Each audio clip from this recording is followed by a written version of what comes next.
Hello and welcome to Tommy Talks TV. I have one singular goal with this show, and that is to help you make smarter decisions so that you can have better relationships. I'd like to say a massive, massive thank you to all of you for your likes and your shares and your comments on Facebook, on Instagram, on YouTube. I really, really appreciate you because what you're doing is that you're helping us spread the message further faster. So thank you very much indeed. And a special shout out to those of you that follow me on YouTube. I really appreciate you. YouTube is one of the best places for you to always make sure that you get my videos. So if you haven't yet subscribed, please go to YouTube and find my channel, Tomi Tuluhi. Subscribe and press the notifications button so that you don't ever have to miss another video that I share. Now, what I wanted to do this week and next week is to share with you on what I have titled The 7 Myths of Marriage. The 7 myths of marriage. Now, why have I decided to do this? Is because, in the course of my, counseling with various people and talking to them about their marriages and trying to help them find a way forward, I tend to find that these 7 myths come up again and again in our conversation. So I thought, well, it's well worth coming to share with you about these 7 myths. Essentially, what a myth is essentially just a false belief or idea that lots of people hold. And the challenge with a myth in marriage is that it prevents us from engaging in marriage in the most meaningful way that we can. It prevents us from getting the best out of our marriages. So I really want to share with you on this so that we can debunk any myths, false ideas or thoughts that we had about marriage that are preventing us from experiencing the fullness of what marriage is meant to be for us or what God desires for marriage to be for us. So I'll share with you this week on 4 of them, and next week I will share with you on 3 of them. Now, the first of the myths is this: the I am good enough as I am myth. I'm sure that probably sounds familiar. So this myth essentially is the one that says, well, no matter how I behave, my spouse should be happy with me simply because they are my spouse. Now think about that for a minute. Most of the time when people talk like this, oh, I'm good enough as I am, essentially what it means is that, it's an excuse not to change. Now, without a doubt, you need to value yourself and accept yourself, and God values us and accepts us. But that does not mean that there is no room for improvement or change. So you see, the fact that your spouse is committed to you in marriage does not necessarily mean that they will be automatically happy being married to you, because you owe it to yourself to always bring your best version, the best version of yourself into your marriage, because the thing is that marriage does not naturally fall into place as a happy marriage. There's investment that needs to be made in a marriage for it to be a happy marriage. I mean, I've talked to a lot of people who have lived through many years of marriage. They've experienced many years of happy marriage, and not one of them would ever say, oh, I don't know how this happened. It was just accidental. We didn't make any investment in our marriage at all. But hey, it's just working. Marriage takes investment. And I suppose my question to you would be this: what do you have to lose by bringing your best self to your marriage? Absolutely nothing. Absolutely nothing. So if you invest in being your best for your spouse, then, and if you're persistent in doing that, so what that means is that you will reap the rewards of marriage. So don't assume that because you are good enough for your spouse to marry you, then that means, you need to stay in that rut and not improve yourself or develop yourself or learn more about, what it takes to make marriage work. And, I'm always baffled when I see people who are obviously struggling in marriage. They're not experiencing the kind of marriage that God has intended for them to have, but they don't want to attend counseling, they don't want to read books on marriage, they don't want to watch videos on marriage or listen to people teach on marriage, they don't want to talk to couples who maybe are ahead of them in the marriage game. And I ask myself, what do you stand to gain by not bringing your best self to your marriage? The thing is this: for every other thing in life that we value, we take time to invest in ourselves, to develop. If you want to grow in your career, you take time to invest in yourself, to develop. You read, you study, you do everything that it takes to keep developing, because you know that if you don't keep developing, then the world will pass you by. So it should be the same in our marriages as well. You're great as a person, yes, but it doesn't mean that this is all that there is. So there is so much more that you can develop in yourself, so that you can bring your best self into your marriage. marriage. So I really want to encourage you that, don't buy into this myth of, oh, I'm good enough, I'm not talking to anyone, or I'm not going for counseling, or I'm not reading books and all that. It is what it is. You owe it to yourself to have the best in marriage, and to have the best in marriage, you've got to bring your best self into your marriage. So that's the first myth I wanted to talk about. The second myth I wanted to talk about is this. There is this myth that criticism brings change. This one is really an issue. People feel that, the way to get change in my spouse is to constantly criticize them, criticize their actions, criticize the way they behave in the marriage and all the rest of that. But what, I've come to discover is that criticism does not bring change. It simply breeds resistance.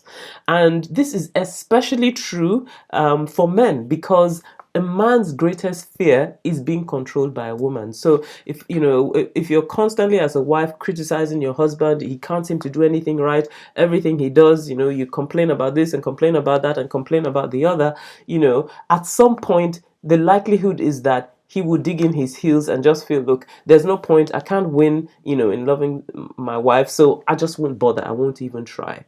None of us likes to be reminded constantly about our inadequacies. And, the thing about life is that we tend to be drawn to or attracted to people who celebrate the good in us. So, and this is a need for both of us, to be honest, both husbands and wives. It's not exclusive to husbands alone. It's both husbands and wives, but I think it's particularly important to say that, for wives, we need to be especially conscious of this, because, as women, we always want to get the best out of our marriages, and the tendency is for us to constantly be looking for things that, a husband needs to improve here, and all that. But, what about the times when your spouse, your husband or your wife does things that are great in the marriage? Do you actually take the time to acknowledge the things that they've done? Do you take the time to appreciate the little things that they do?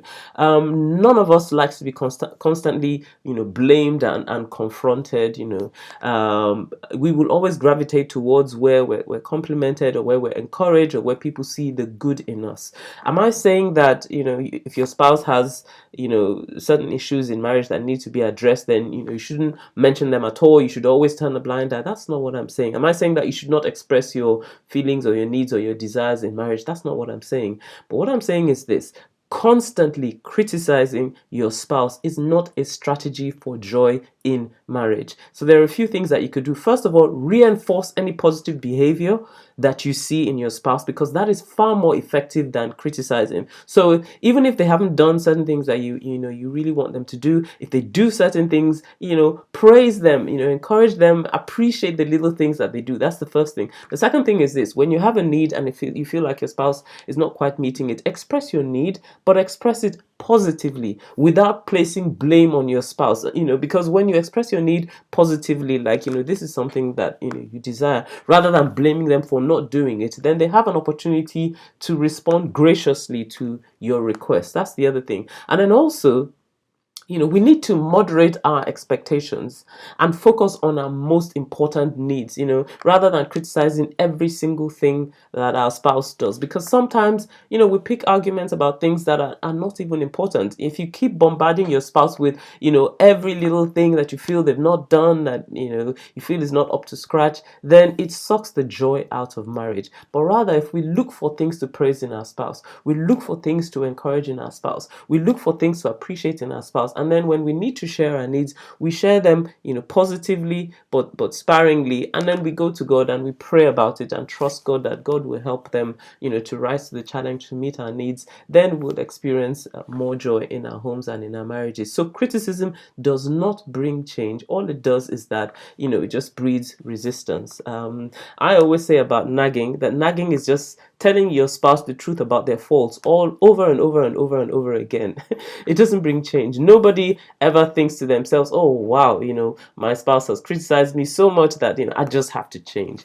But if you have someone that truly believes in you, there's that desire and that willingness to actually reach beyond yourself and do even much more than you ever thought that you could. So you can inspire a change in your spouse by valuing them and encouraging them in the things that they do in the marriage. So that's the second thing.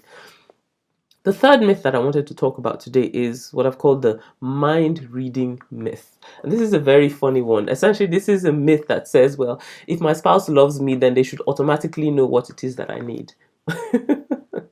Your spouse is not a mind reader. They're not a mind reader. So don't fall into this myth. It's an absolute fallacy. Sometimes people use this as an excuse to think, well, if my spouse is not meeting my needs, then I just withdraw, and then they don't say a word, and then the spouse is wondering what's going on here, what have I done? Because in your head you've thought to yourself, well, if I do this, my spouse should do that, or if I say this, my spouse should say that, or if I turn up like this, my spouse should be wow, and all that. And then because they don't, they miss the moment, then you kind of withdraw. And the funny thing is, maybe you have your spouse saying to you, well, what's going on? You're like, no, there's nothing. Is there something you want to talk about? No, I'm fine. That doesn't help.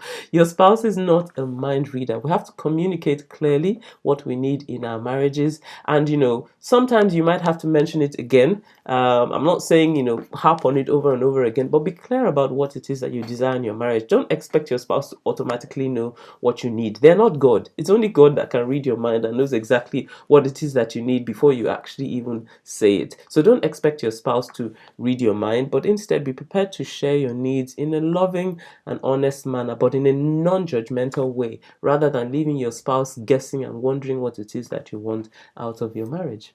So that's the third thing. And the last one I want to share with you today is what I call the say it as it is myth. So that's the one that simply says, well, my spouse is my soulmate. That means I can say anything that I feel at any point in time in the marriage, and they should be absolutely fine with it.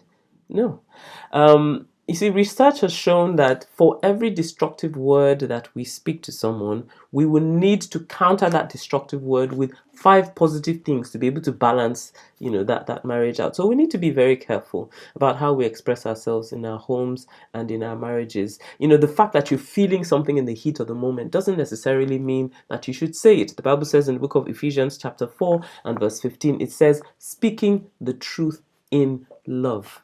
So it's not enough for you to speak the truth. The truth must be spoken in love. You need to take responsibility for how you express yourself, even when you are hurt. There's a tendency for us when we feel hurt, to just want to say things, as they are, and just pour it all out there, say everything that comes to our minds, and then we expect our spouses to automatically forget those things after that argument. But you see, words are like eggs. Once you break them, you can't gather the contents back together again and put them back in the shell. No, the genie is already out of the bottle. So what I'm saying is this: you've got to mind your mouth, because where your mouth goes, your marriage goes. I want you to pause and think about that.